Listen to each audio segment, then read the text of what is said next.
मी बी 10 acre ऊस मोडून गहू केला होता आणि मळणी मशीननं ते काही काढणं होत नव्हतं. परेशान होतो आम्ही एक मशीन आलं पंजाबचं, त्याच्याकडे आम्ही रोज फिरायचो. त्यांनी ₹900 भाव सुरू केला, त्याने ₹1800 पर्यंत भाव नेला. आणि मग मी 8-10 दिवस झाले त्याच्यानंतर त्याच्याकडे गेलो आणि त्याला म्हणलो, "आज हे पैसे घे, ₹2000 एकरप्रमाणे आणि तू मशीन माझ्याकडे घेऊन चल आता." तो म्हणला, "तू काय ह्या मशीनचा मालक आहे का?"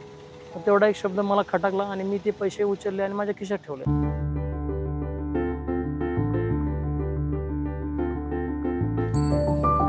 2007-8 सालच्या या अनुभवानंतर शेतकरी सतीश तौर यांनी हार्वेस्टर विकत घ्यायचं ठरवलं. सतीश जालना जिल्ह्यातल्या लिंबी गावात राहतात.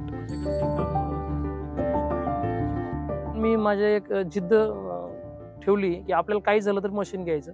घरी आलो, गहू वगैरे काढला आणि मी सरळ पंजाबला गेलो. पंजाबला गेल्यानंतर 35 कंपन्या बघितल्या. मला शेतकऱ्या